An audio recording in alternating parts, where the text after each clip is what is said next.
e toda a terra está cheia da sua glória. E os umbrais das portas se moveram à voz do que clamava. A casa se encheu de fumaça.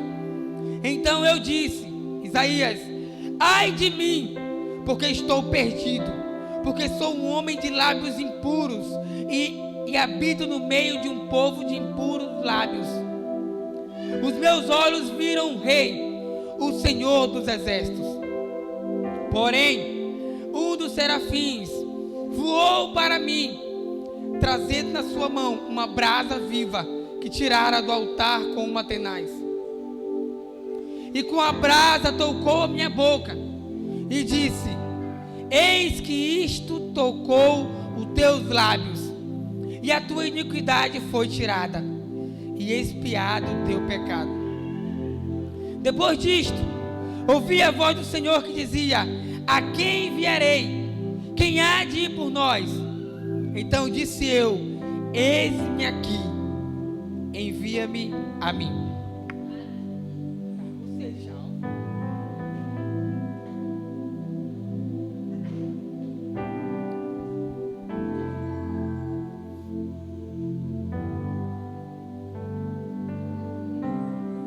O perfil de uma vida comprometida e avivada.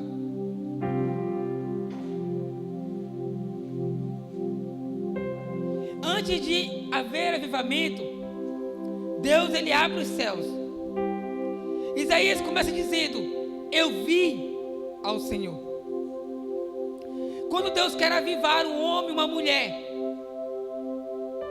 Ele não começa pelo homem, mas Ele começa revelando Ele mesmo. E eu vejo nesses dias, 12 dias, eu vejo como Deus se revelando. Porque o avivamento começa assim. O avivamento começa Deus se revelando a nós. E o texto que nós lemos diz: o ano em que morreu o rei Uzias. No versículo 1. Uzias significava estabilidade, representava segurança, representava controle. Sabe, meus irmãos, e muitas vezes Deus permite que Uzias morra, caia, para mostrar para nós que só Ele reina. E quando eu falo aqui de Uzias morrer, de Uzias cair, como eu disse, Uzias representava estabilidade, segurança, conforto, controle. Isso quer dizer que Deus muitas vezes faz com que nós percamos o controle, para mostrar que é Ele que está no controle e não nós. E às vezes a gente faz planos, faz propósitos, faz promessas,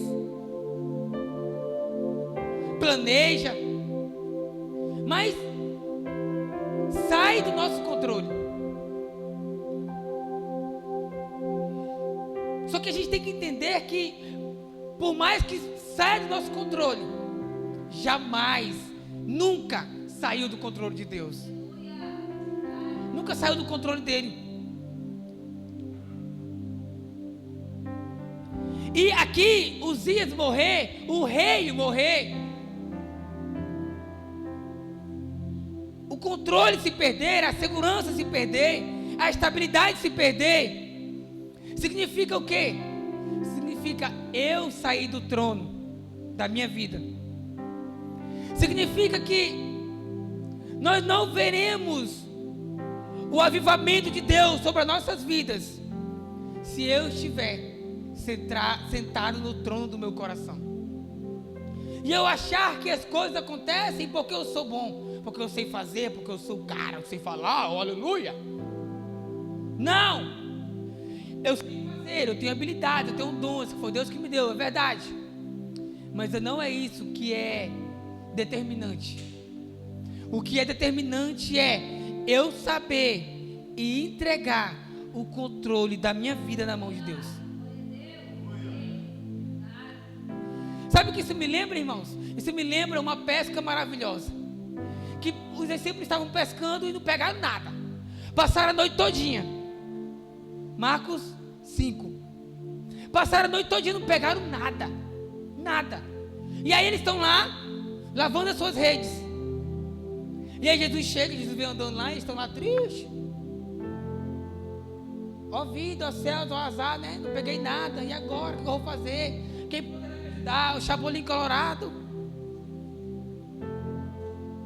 E aí Jesus chega lá, eles estão meio tristes ali, passaram a noite todinha, não pegaram nada. Jesus olha para eles e fala, e aí? Jesus, hoje deu ruim, ó. Jesus fala para Pedro, Pedro, é o seguinte, jogue a rede do outro lado. Não, você imagina a cabeça de Pedro. Pedro era pescador de profissão. Então, ninguém sabia ali melhor do que Pedro onde que tinha peixe. Então, você imagina na cabeça de Pedro dando um nó. Fala, rapaz, eu faço isso aqui muito tempo. Aí vem um cara que eu nunca vi querer me ensinar a pescar. Que história é essa? Eu sei o que eu estou fazendo. E aí Pedro olha para Jesus e fala, Jesus, é o seguinte, sobre a tua palavra eu vou lançar essa rede. E a Bíblia diz que Jesus fala para Pedro bem assim, Pedro, é o seguinte, afaste um pouco da terra, lança o teu barco um pouquinho mais para frente ali, saia de onde te traz segurança, saia da beira, se afaste da terra. E sabe o que eu aprendo aqui, irmãos? Para que nós viver o sobrenatural de Deus, nós temos que nos afastar daquilo que é terra, daquilo que nos atrai para aquilo que é do mundo, da terra. Eu tenho que me afastar daquilo que segurança, daquilo que está no meu controle. E eu preciso entregar, sair dessa zona de conforto e ir para o profundo, porque lá no profundo não está no meu controle, está no controle de Deus. E aí Pedro, ele vai, e a Bíblia diz o quê? Pegaram muito peixe. Muito peixe que pediram ajuda do barco que estava passando. Ajuda nós aqui. A Bíblia diz que quase que eles iam a pique, quase que eles afundam de tanto peixe. Mas sabe qual foi o segredo aqui? O segredo de Pedro foi largar o seu ego e obedecer a voz de Jesus.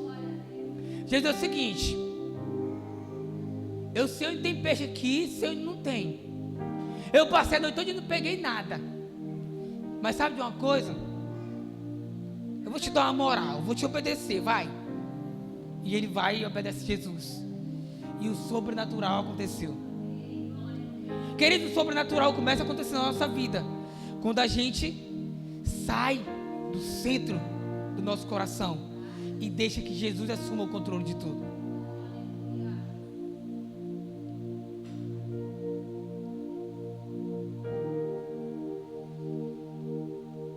Aqui em Isaías, quando Deus aparece, tudo treme, os umbrais se moveram e a casa se encheu de fumaça.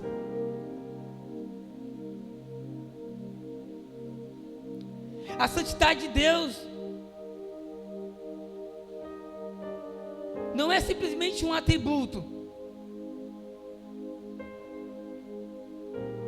A presença de Deus, ela é tão real que mexe com a estrutura. Ontem eu falei sobre um pouco de estrutura aqui. Para fazer essa igreja aqui, tem uma estrutura ali embaixo, enterrada, que ninguém está vendo. Mas é o que sustenta tudo isso daqui. E é a mesma coisa na nossa vida. Existe uma estrutura que ninguém está vendo, mas está sendo construído dentro de nós. E a presença de Deus, ela mexe com a nossa estrutura. Ela move o que está travado dentro de nós. Ela treme o que está firme. Assim como em Atos capítulo 4, versículo 31. Quando Pedro estava preso, e aí a igreja começou a orar, e foi um anjo lá, acordou Pedro, levanta, sai daí, e Pedro saiu andando pela porta. A Bíblia diz que Tendo eles orado, moveu-se o lugar em que estavam reunidos. Os serafins gritavam aquilo que muda tudo. O coração de redenção, o coração de eu entender que no meu controle eu sou falho. No meu controle não é a melhor forma, porque eu sou falível, eu vou errar. Mas no controle de Deus, as coisas permanecem. E ele dizia aqui no versículo 3: e clamavam uns aos outros, dizendo: Santo, Santo, Santo é o Senhor dos exércitos, e toda a terra está cheia da sua glória.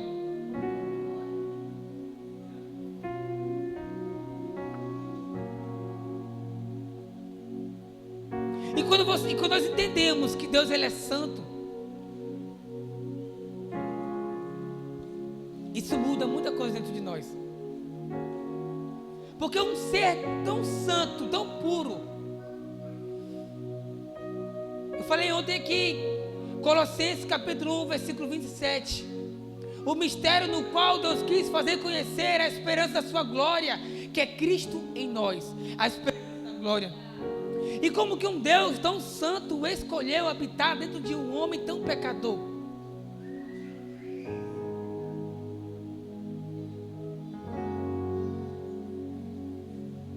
Sabe por quê? Porque quando Deus olha para nós, Deus não olha um cara pecador simplesmente.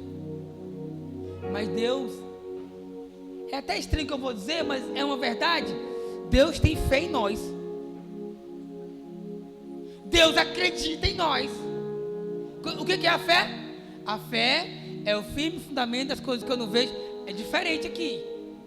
Porque Deus, ele não é uma coisa que ele não vê, porque ele já está vendo. Só que quando Deus olha para nós, Deus vê seres que são falhos, é verdade, mas que podem vencer, que podem ser diferentes. Sabe por quê? Porque você tem uma capacidade dentro de você que Ele colocou. Às vezes a gente acha que Deus... Eu pensava assim, que Deus era um velhinho, com a barba grandona assim, branca. Ah, meu filho, você errou, vem cá, vou te dar uma paulada. Eu via Deus assim. Eu via como se Deus fosse um cara, só esperando eu errar e me dar uma cacetada. Mas não, Deus não é assim. Imagine uma pessoa na plateia, de pé, torcendo por você. Bora, vai dar certo. Não desiste não. Não, cara, não é por aí não. Ei, eu preparei aqui pra ti. Bora, bora, bora, vai dar certo. Eu tô contigo, não desista. Eu morri por você. Diga ao fraco, eu sou forte. Você é mais do que vencedor.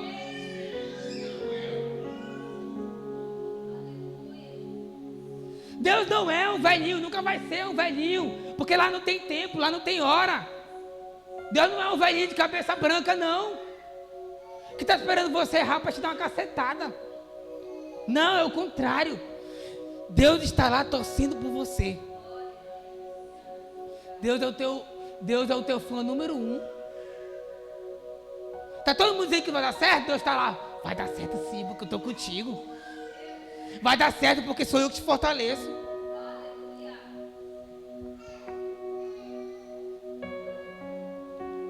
Vai dar certo porque eu já venci por você.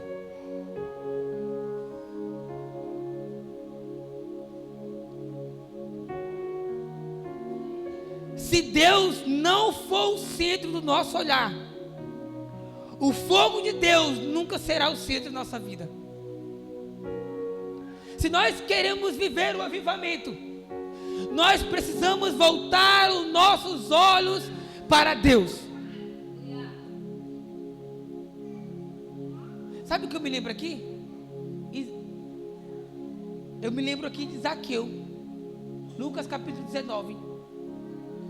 Jesus estava passando numa cidade e tinha um cobrador de impostos lá chamado Zaqueu, picareta. Zaqueu era um picareta que enganava os outros. E Jesus estava passando, tinha uma multidão.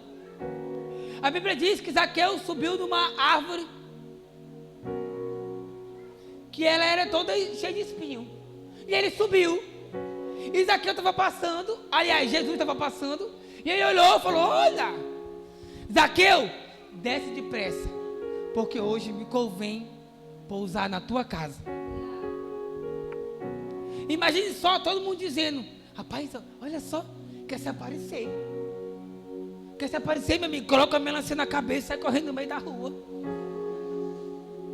Ó, palhaçada isso daí, desce daí, abestado. Talvez ali, muitas pessoas queriam ver Jesus, mas existia uma multidão muito grande, era muita gente. Só que Zaqueu era pequeno, a Bíblia diz que ele era de pouca estatura. Não sei se era meu tamanho, menor que eu, ele era baixinho. Mas ele queria ver Jesus. Talvez muitas pessoas ali queriam ver Jesus, mas poucos tiveram a atitude que Zaqueu teve: subir numa árvore. E aí Jesus olha, observa aquele negócio lá e fala: rapaz, esse bicho é doido mesmo. Desce daí que eu vou lá para tua casa. Hoje eu vou comer pão lá com requeijão, Cirne. Hoje eu vou comer pão lá na tua casa. Zaqueu, bora, desce daí. Zaqueu, ele poderia muito bem ser como qualquer outra pessoa e aceitar ver Jesus de longe. Mas pega aqui, Zaqueu não se conformou em querer ver Jesus de longe. Zaqueu queria Jesus na casa dele. Você não pegou a visão não, meu amigo? Ei, não aceite, não queira ver Jesus de longe. Queira levar Jesus para a tua casa.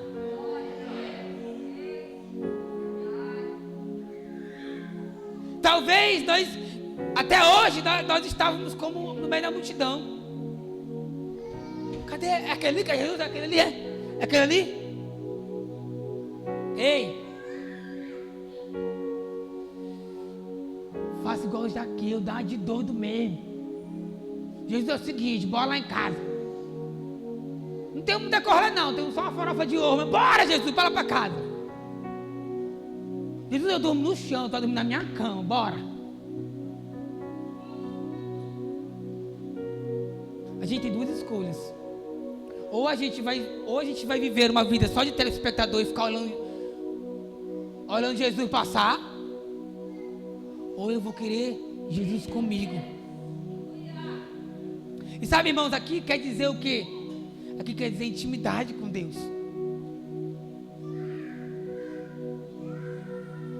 Ver Jesus de longe, meu amigo, eu posso ver Jesus de longe, vir aqui para a igreja.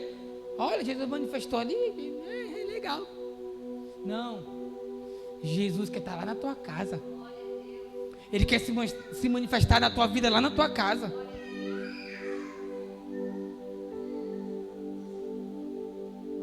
Hoje eu te convido a sair do meio da multidão e levar Jesus para a tua casa. Quem encara a glória de Deus descobre a verdade sobre si. O avivamento do Senhor faz com que, quanto mais eu me aproximo de Deus, mais eu descubro quem eu sou.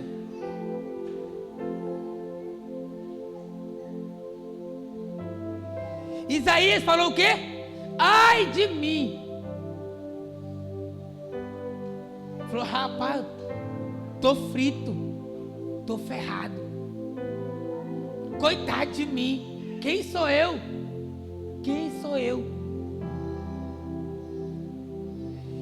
E eu vejo aqui, irmãos, como esse grito de Isaías, como ele rasgando a sua alma. Tu acha que ele viu a glória do Senhor e ele falou: ai de mim. Meu amigo deve ter ficado desesperado. Ai de mim! Ele é muito santo, eu estou todo errado. Eu só falo besteira. Eu tenho lábios impuros.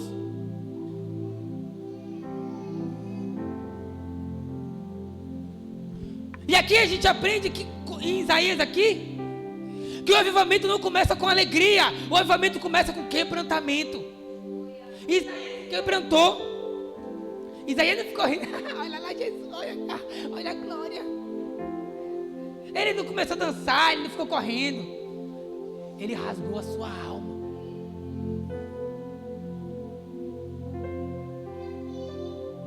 Ele rasgou a sua alma.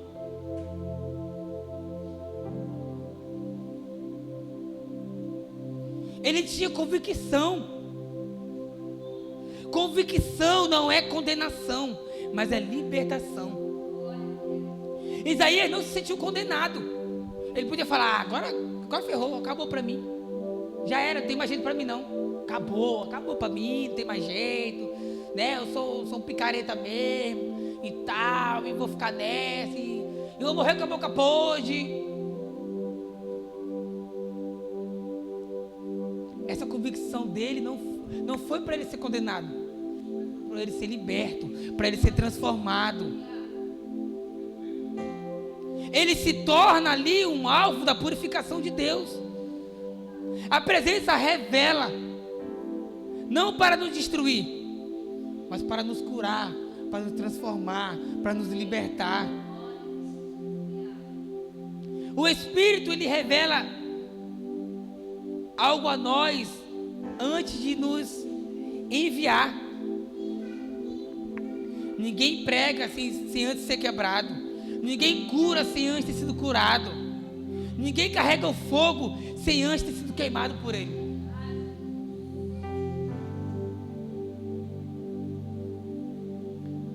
Irmãos, se vocês esquecerem tudo que eu falar aqui nessa noite, lembra só de uma coisa. Isso aqui você grava. Escreve no teu celular, escreve qualquer lugar aí. O arrependimento é o combustível do avivamento. Sem quebrantamento não existe chama que permaneça. Pegou? O arrependimento é o combustível do avivamento.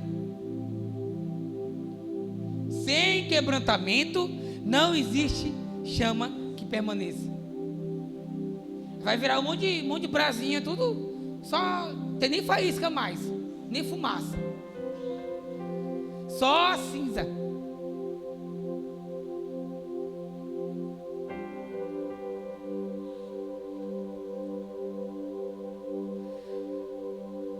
Deus purifica o comprometido e envia o disponível.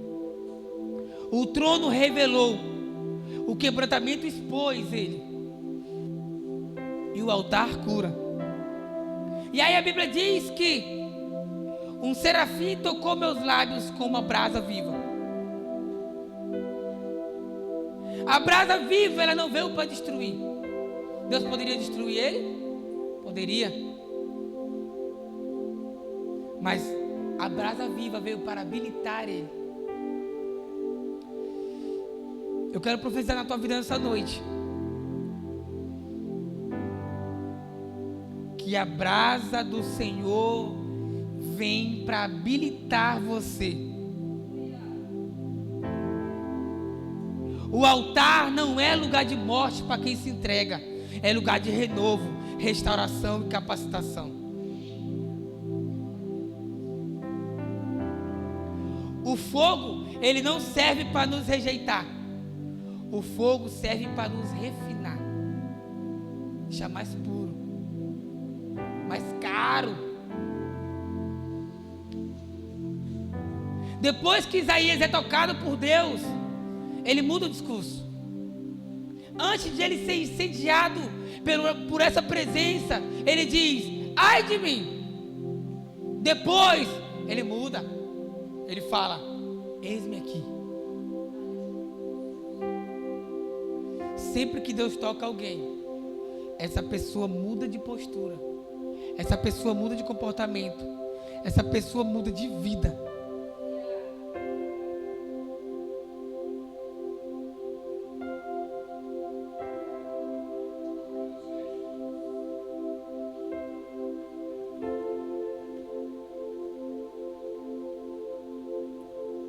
O caminho de uma vida comprometida e avivada, ela é um processo.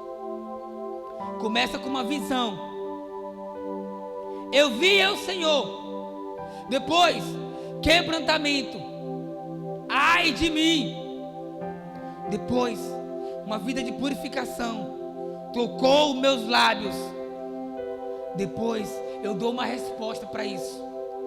A gente precisa dar uma resposta para Deus. Isaías disse: eis-me aqui. E depois existe uma missão. Envia-me a mim. O verdadeiro avivamento, ele não é um barulho, ele não é um vento, ele não é um palco, ele não é uma música e ele não é uma emoção.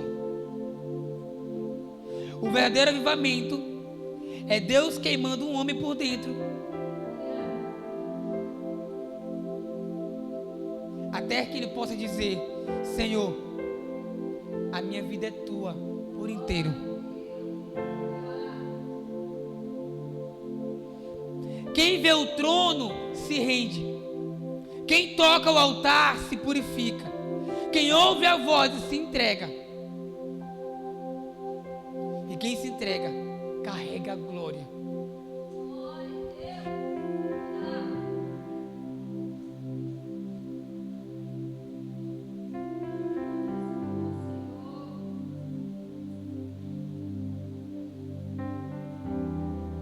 Isaías poderia ter tido qualquer outra atitude.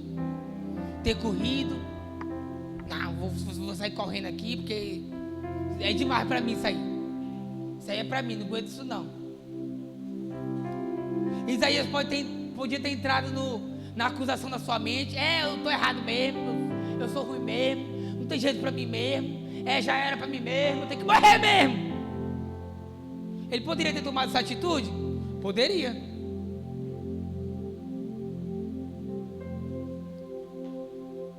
Você já pensou assim?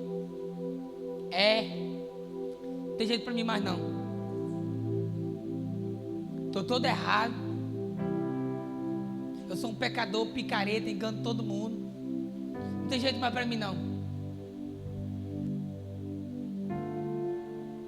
Ou eu posso tomar uma atitude e falar: não, peraí.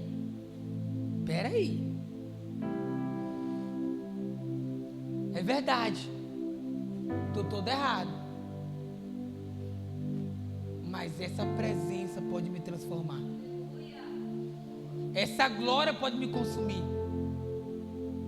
E aí Isaías toma uma atitude de corrigir, de aceitar o processo. E aqui o segredo da palavra dessa noite é aceitar o processo. É viver o processo. Às vezes é muito difícil o processo. José, Deus deu um sonho para José, mas Deus não mostrou o processo para José. Deus mostrou só o sonho. Por quê? Talvez, irmãos, se Deus fosse mostrar o processo para ele ia pensar em desistir. José, tu vai ser vendido como escravo, tu vão te jogar numa cova, num poço. Depois vão passar os ismaelitas, vão te trocar por especiarias. Tu vai parar lá na casa de Potifar. Depois tu vai ser acusado de estupro lá com a mulher de Potifar. Tu vai ser preso. Depois o cara da cadeia vai sair, vai esquecer de tu. Imagina se José soubesse do processo. Será que ele tinha continuado? Muitas vezes a gente quer viver, já pensa lá no final. Só que a gente não está disposto a passar pelo processo. O processo, ele é importante. Sabe por quê? Porque senão eu não tenho estrutura para suportar aquilo que Deus pode fazer na minha vida. Tu tem um filho pequeno, 2 anos. Ele te pede uma bicicleta grande, sem rodinha. Ele nunca andou, nem numa bicicleta de rodinha. Tu vai dar uma bicicleta grande para ele? Ele vai se esborrachar no chão. Vai ou não vai? Vai se quebrar todinho. E Deus é do mesmo jeito, irmão. Se a gente não está preparado para aquilo, Deus não vai entregar, está na hora errada. Deus não vai me dar uma Monark se eu não sei nem andar com a bicicleta de rodinha ainda. Eu vou me estrepar. E é a mesma coisa pra gente. Às vezes a gente pede algumas coisas pra Deus e Deus não dá, a gente fica bravo. Porque é pros outros, fosse pra mim. O fulano, olha lá, ó, o outro foi abençoado. O outro não sei o quê. O outro não sei o quê. O outro não sei o quê. E agora eu? Parece que Deus está mais preocupado com todo mundo, menos comigo. E não é, é o processo. A primeira dificuldade que a gente tem, irmãos, a gente quer abandonar o processo. Aí sabe o que acontece? Começa tudo do zero de novo. Às vezes estava tão pertinho, Aí tu fala, quer saber? Vou viver minha vida, não estou nem aí. Aí tu volta pro final da fila de novo. Tá chegando na tua vez, tu volta pro final da fila de novo. Porque não perseverou no processo. E aqui Isaías, ele aceitou o processo. Ele aceitou o processo. E muitas vezes a gente não quer passar pelo processo. Eu quero só a glória. Olha o processo que Jesus passou. Até ele ser crucificado e ele ressuscitar. Olha o processo que ele passou. E a gente muitas vezes, por muito menos, quer abrir mão de tudo. Esse negócio aí de ser Cristo não é pra mim não. Pelo amor de Deus, tá doido. A gente sofre demais. Tu é doido. Ei, Jesus nunca disse que seria fácil. Ele não passou pra gente o evangelho tabajara. Seus problemas acabaram-se. Não, ele falou, lá no mundo vocês vão ter aflição. Mas fica de boa, porque eu já venci por vocês. Eu sei que para vocês vai ser osso, vai ser ralado. Mas eu já venci por vocês. Então, se Jesus já venceu, irmão, eu só preciso confiar, porque ele já venceu. Ele não está dizendo que eu vou vencer. Ei, tu vai vencer, tá? Confia. Não, ele falou, é o seguinte. Eu sei que para ti vai ser osso. Mas eu joguei nos meus peitos, eu já venci por ti, irmão. Só vai. Só aceita o processo, que vai dar certo. Aí eu não quero não passar pelo processo. É doido, é muito ralado, é muito difícil, gente. Se eu soubesse que era assim, meu Jesus amado. Ei, você veio aqui nessa noite para eu te dizer uma coisa. Aceita o processo. O processo ele passa, ele vai passar, ele vai mudando de níveis. O processo começa bem fraquinho, vai indo. Tu fala, mas se eu estivesse lá no mundo, eu ia estar passando pela mesma coisa e eu ia ser mais feliz. Não. Sabe qual é a diferença do mundo para quem a gente está na igreja? A gente também passa por dificuldade, irmãos. Sabe qual é a grande diferença? É que aqui eu tenho certeza que Jesus já venceu por mim. É que aqui Jesus está comigo no processo. Conta-se uma história de um cara que ficou bravo com Deus. Deus, eu estava com um problema e o Senhor virou as costas para mim. Ele foi lá para a praia, ficou na beira da praia lá sofrendo. E aí, estava reclamando lá. O Senhor me deixou sozinho. Eu estava abandonado. O Senhor não ligou para mim não. Me abandonou. Aí Jesus olhou para ele e falou bem assim: como que eu te abandonei? Como é que você fala um negócio desse? Eu sempre estive lá com você. Ele falou assim: Jesus, olha lá, só tem uma pegada na areia. Aí Jesus olhou para ele e falou: é verdade, filho, só tem uma pegada na areia. E ele falou: Jesus, pois é, e onde é que o senhor estava? Jesus olhou para ele e falou bem assim: é verdade, só tinha uma pegada na areia. E essa pegada da areia não era sua, era minha, porque eu te carreguei no colo. Só tem uma, mas não é a tua, é a minha, porque eu te carreguei nos meus braços.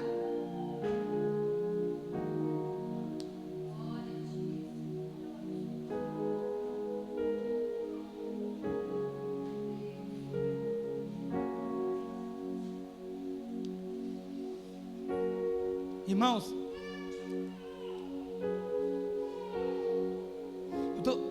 talvez pode falar assim, Rafael está falando isso daí porque não sabe o que eu passo. A minha vida é muito difícil, irmão, é muito difícil. Irmão, se eu for te contar metade da minha vida, tu vai chorar eu e tu abraçado. Vai chorar nós dois abraçados. Igual o pessoal lá tinha um pessoal lá da minha sala na faculdade chorando, um amigo meu. Quando eu levei para a igreja, aceitou Jesus, estava chorando da vida. Falei, deixa eu te falar uma coisa. Se eu fosse olhar para a minha dificuldade da vida, irmão, eu ficava trancado no meu quarto, só abria a porta para receber a comida. Dificuldade todo mundo tem. Sabe qual é a diferença? É como que eu reajo a ela.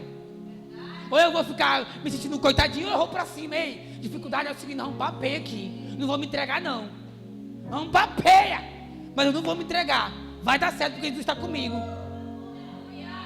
Irmão, ou a gente confia e acredita no que está escrito na Bíblia, ou eu disse isso aqui sexta-feira, ou a gente rasga a Bíblia e vai viver outra coisa.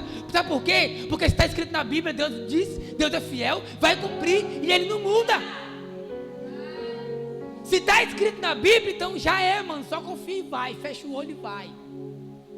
Fecha o olho e vai.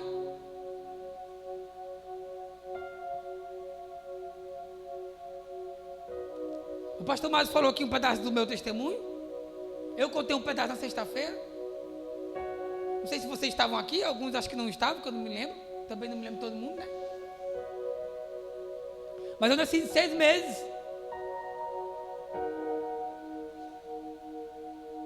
Eu nasci em 6 meses. Não conheço meu pai. Fui criado com a minha avó desde quando eu nasci. Sou registrado no nome da minha avó. Eu tinha tudo para dar errado. Eu tinha tudo para estar chorando pelos cantos. Eu tinha tudo para falar, ó vida, ó céus, ó azar, ninguém me ama, ninguém me quer. Eu nasci assim, vou morrer assim. Mas eu aprendi uma coisa. Eu não posso escolher, não tem como eu mudar isso. Eu escolher quem é meu pai, quem é minha mãe, onde eu nasci, qual é a minha condição social, se eu sou braço, se eu sou gordo, se eu sou magro, se eu sou dos olhos azul ou não. Isso eu não posso escolher. Mas eu posso escolher daqui para frente, eu posso escolher. Daqui para frente, a decisão é minha. E eu escolhi que eu queria fazer diferente. Ninguém na minha família tinha casado, ninguém tinha casado. Eu queria ser padre. Eu estava vindo no carro falando para Chile, eu queria ser padre, meu sonho era ser padre.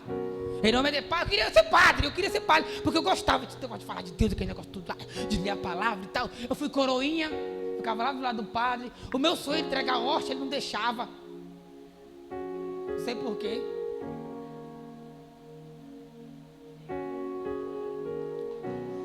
Só que o padre não podia casar. E eu sempre quis casar. Não sei porquê. Na minha família ninguém era casado, mas eu queria casar. Hoje eu sei porquê, né? Foi Deus que colocou essa vontade dentro de mim, mas eu não tinha referência nenhuma. Eu não tinha referência. Porque não quer casar, né? Perturbado. Ninguém da família dele casou.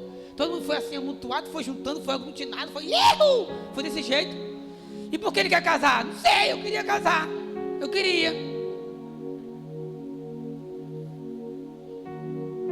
E aí tive alguns relacionamentos.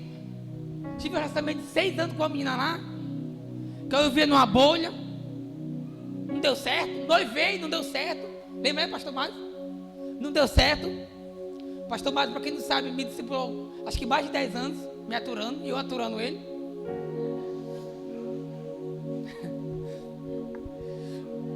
Mas eu sempre quis casar.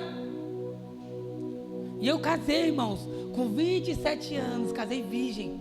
Esperei minha esposa. Hoje a gente tem 8 anos de casado. Graças a Deus a gente tem uma casa.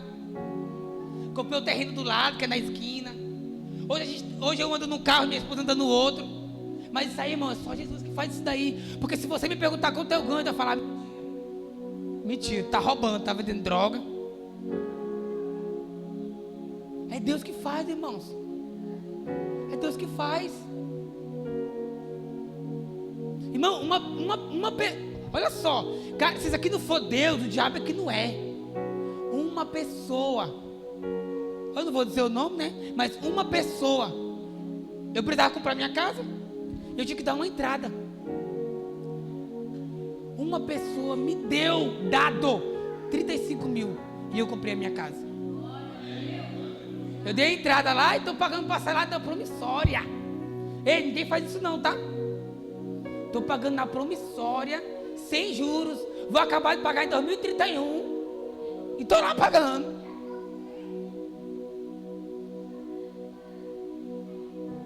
Aí depois apareceu para comprar o terreno da esquina. Comprou o terreno da esquina. Tinha uma placa lá, do lado da minha casa. Eu estava usando o poço artesiano de lá.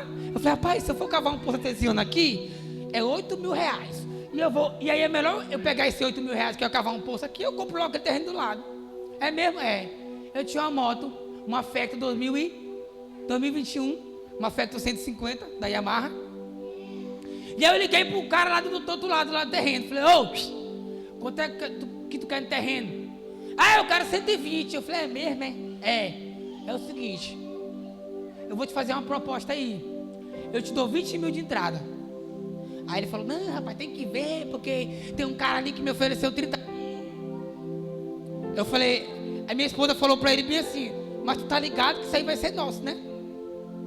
Tu tá ligado que isso aí vai ser nosso, né? Tu não vai vender pra outra pessoa, isso aí é nosso. Aí ele, vamos ver aí, não sei o quê. Aí um cara ofereceu uma entrada maior que eu. Aí ele ficou, aí eu deixei ele pra lá. Aí ele me ligou. Demorou 2 semanas e me ligou. Ei, irmão, não tem um terreno lá e tal? Eu quero vender pra ti. Tu vai me dar 20 mil e eu vou te parcelar 100 vezes de R$1.000. Eita pega. Aí ele falou, mas tu vai pagar os 20 mil quando? Eu falei, eu não tinha dinheiro, irmão. Eu não tinha dinheiro para dar entrada, não tinha. Bom, eu falei, agora eu vou ter que fazer o corre. Vou botar minha moto para vender. Vou colocar minha moto para vender. E aí, vou jogar o restante lá pro final do ano. Isso era setembro do ano passado. Aí, coloquei minha moto para vender. E tal, o cara me ligava, dou 7 mil. Eu falei, nada, quero não. Eu quero a tabela FIP. Vale 12, eu quero 12. Dou 10. Não, eu vou pagar 7 porque eu vou revender. Eu falei, pô, meu Deus, se quer revender, eu não vou vender por 7. Aí, de manhã eu trabalho no governo, de tarde eu trabalho no escritório de advocacia e à noite eu faço faculdade de Direito. Aí eu estou no escritório, à tarde, minha chefe viu o meu anúncio lá no Instagram, no meu, lá no status do WhatsApp. Falou, Rafael, tu tá querendo vender tua moto? Eu falei, tô. Mas por que tu quer vender tua moto? Então, é que o cara lá do lado da minha casa tá vendendo um terreno. Ele aceitou a minha proposta. Mas eu não tenho dinheiro para dar entrada. Então, o que eu vou fazer? Eu vou dar 12 mil vendendo minha moto. E aí eu pago 8 mil no final do ano. Aí ela falou, se tu quiser eu te empresto esse dinheiro.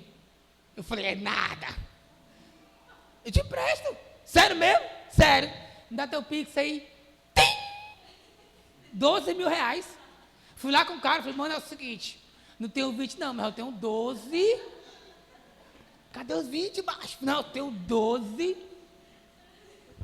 E no final do ano eu te dou 8. Aí ele, tá bom, né? Pelo menos tu paga a parcela que eu sei que tu paga.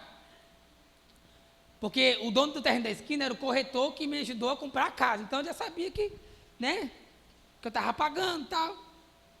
Fui lá, fiz o contrato, tudo certinho. Peguei. Quebrei o muro lá já, quebrei uma parte do muro. Vou botar minha sogra para lá. Minha sogra é uma benção. Me trata, parece uma mãe para mim. E aí, o que acontece? Aí você deve pensar assim, imagina se não fosse, né?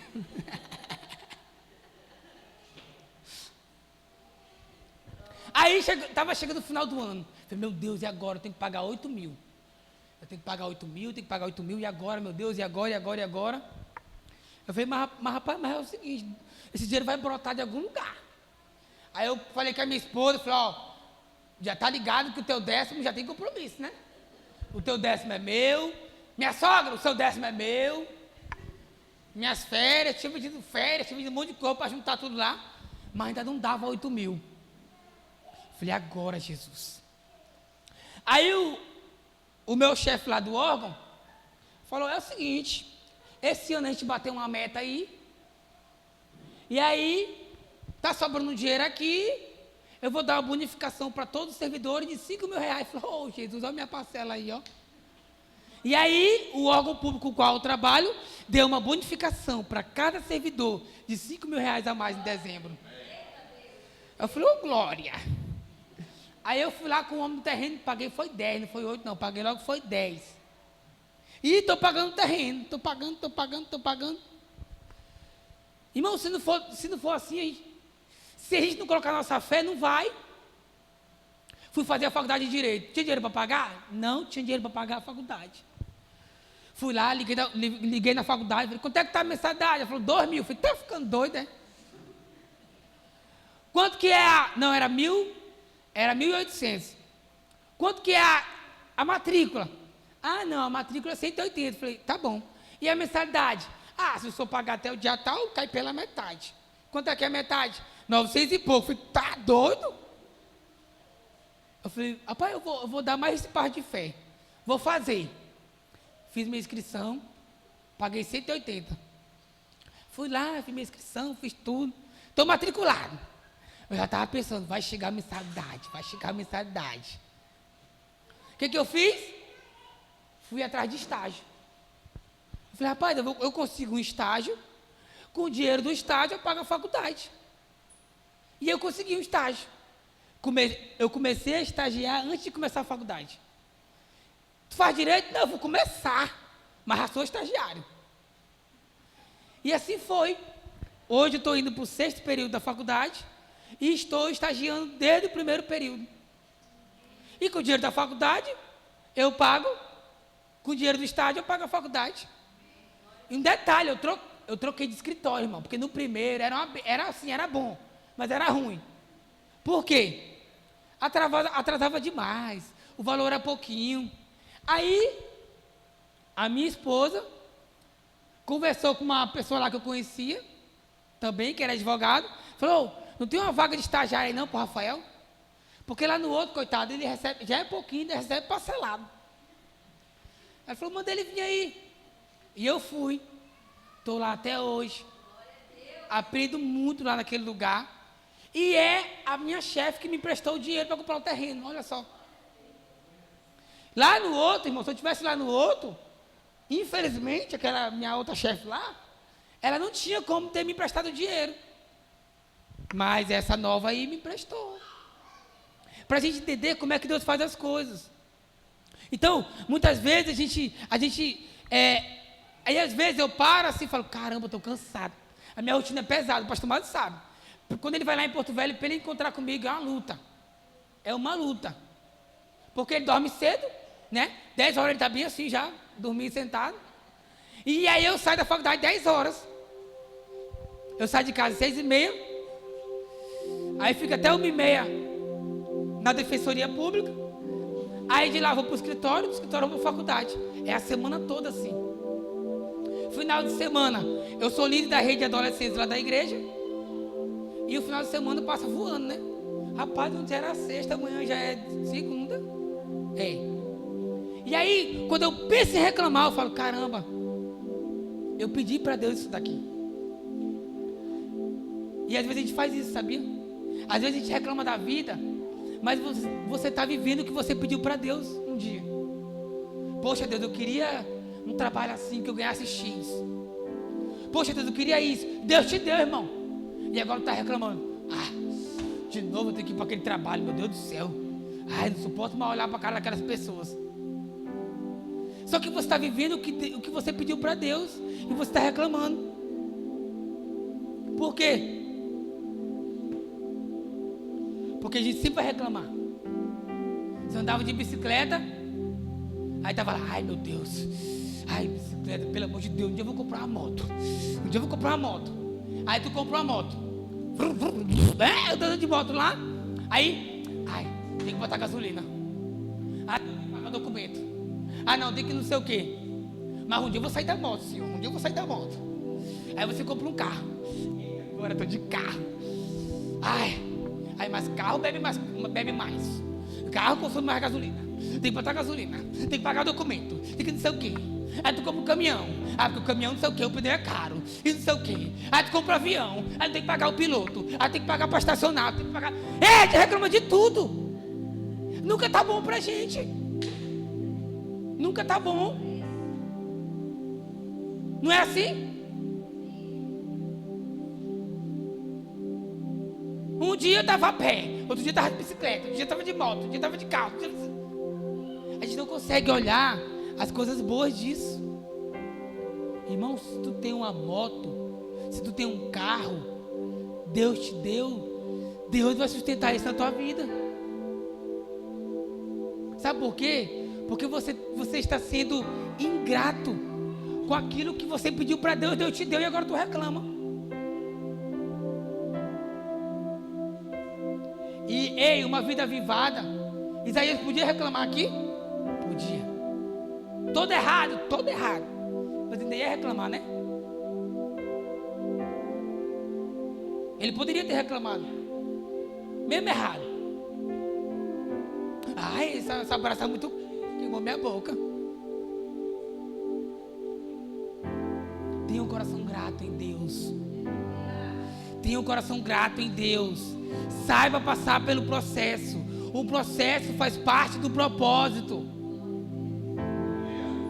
Sabemos que todas as coisas contribuem para o bem daqueles que amam a Deus, daqueles que foram chamados segundo o seu propósito. E todas as coisas, irmãos, são coisas boas e ruins. A gente só quer as coisas boas. A gente só quer a conta cheia. A gente só quer o carro top.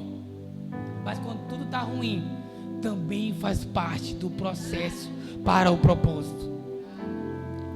Tenha uma vida avivada. Tenha uma vida entregue na mão de Deus. Seja grato ao Senhor. Aproveite a oportunidade. Essa noite é uma noite de concerto com o Senhor. Essa noite é uma noite que eu preciso dizer para Deus assim, ó: ai de mim. Ai de mim, Senhor. Tem misericórdia de mim. Tem misericórdia de mim. Tem misericórdia da minha vida. Eu quero passar pelo processo, mas eu quero passar pelo processo inteiro. Não é a metade, 50%, 30%. Eu quero passar inteiro pelo processo. Amém? Vamos ficar em pé? Para fingir que está acabando?